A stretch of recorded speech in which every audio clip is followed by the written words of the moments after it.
তো আশা করছি মাওলা,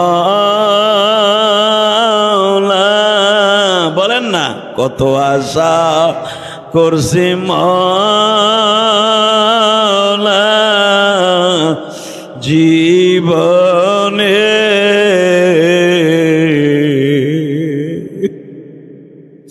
মৃত্যুর আগে মক্কায় নিবা আমাকে।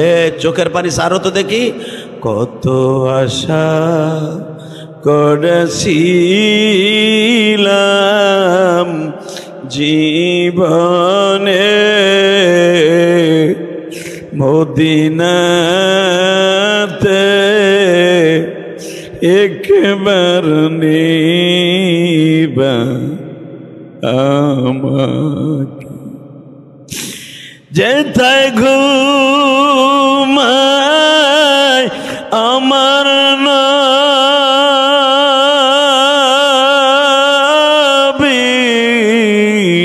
রোজাতে, এই চিৎকার মেরে গলা ফাটাই আল্লাহ বলে ডাক দাও তো একটা।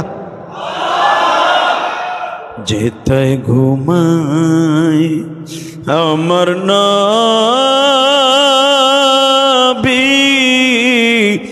রোজাতে,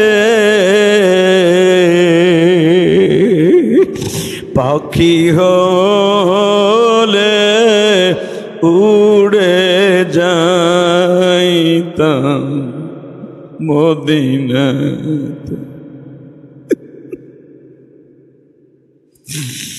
কত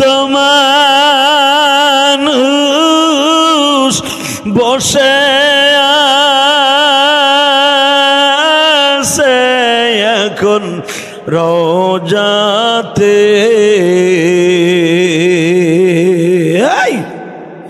কত মানুষ বসে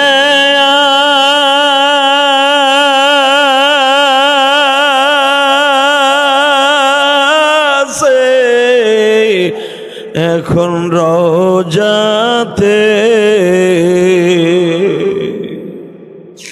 আমি গরিব পড়ে আছি বাংলা।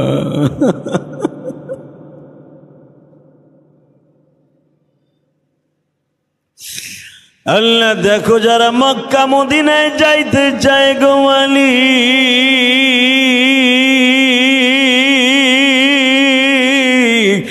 চোখ ভরা পানি,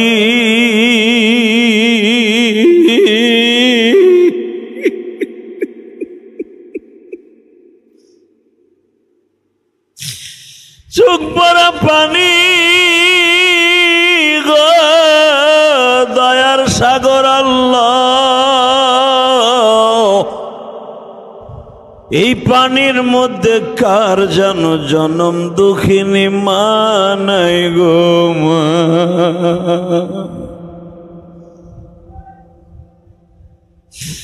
কার যেন জনম দুঃখ মিয়া বাবা নাই রে,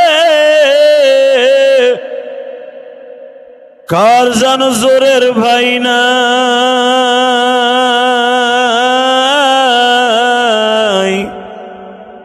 চোখের পানি ফেলায় যারা কান্দে এদেরকে মাফ কইরা দাও। নিজের হাতে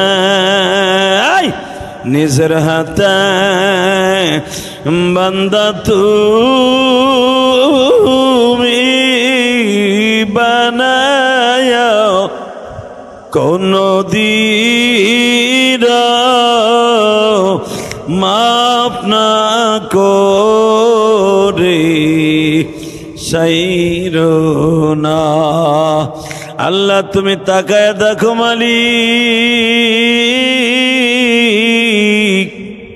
যারা এখানে বসে আছে যাদের মা নাই বাবা নাই তাদের চোখের পানিগুলা কবুল করিয়া লাও। আল্লাহ এদের সন্তানগুলারে তুমি নেককার বানায় দাও। জীবনে একবার হলো মক্কা মদিনায় লয়ে যাও মালিক। আমার জাতির পিতা ইব্রাহিম সন্তানদের জন্য দোয়া করে গেছি, আল্লাহ তাদের চোখের পানিগুলা কবুল করিয়া লও, আল্লাহ তাদের মনের আশা পুরা করিয়া লও, আল্লাহ তাদের জীবনের গুনাহ মাফ করিয়া দাও। আল্লাহ এখানে যারা আছে তাদের সবাইকে তুমি কবুল করিয়া লও।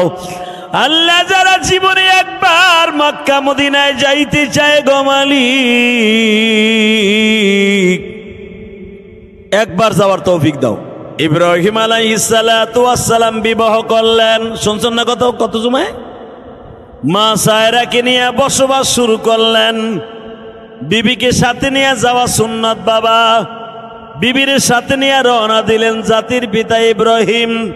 প্রতিমধ্যে জালিম সরকার লগে দেখা, জালিম সরকার মা সায়রাকে আটক করে ফেললেন। কারণ ওই দেশের বিশ্ব সুন্দরী পাইলেই বদমাশ আকাম করত। বদমাশ মনে মনে ভাবল, গোয়েন্দা বিভাগ লাগায় দিল, পুলিশ বাহিনী লাগায় দিল। ইব্রাহিম আর তার বিবি সায়রা যেই রাস্তা দিয়ে যাবে, ওই রাস্তাকে অ্যাটাক করে দুজনকে আমার সামনে ধরাই নিয়ে আসবা। ইব্রাহিম আলাইহিস সালাতু ওয়াস সালাম বিবি নিয়ে যখন যাচ্ছে, বাদশার আবার একটা নিয়ম ছিল বাবা, কেউ যদি বিবি হইতো, অর্থাৎ সে কোনো ইউজ করা জিনিস অর্থাৎ বাসর করা জিনিস সে কখনোই ভোগ করত না। এই জন্য সে বলল, ইব্রাহিমকে অ্যাটাক করে নিয়ে গেছে, জিজ্ঞেস করছে এই সায়রা তোর কি লাগে? ইব্রাহিম আলাইহিস সালাম বিবিকে বাঁচাবার জন্য বললেন, আমার বোন লাগে, বোন। কমেন্ট বক্সে জানিয়ে দিন আপনার মতামত। ভিডিওটি ভালো লাগলে অবশ্যই একটি লাইক দিন এবং শেয়ার করুন। পরবর্তী আপডেটের জন্য চ্যানেলটি সাবস্ক্রাইব করে আমাদের সাথেই থাকুন। ধন্যবাদ।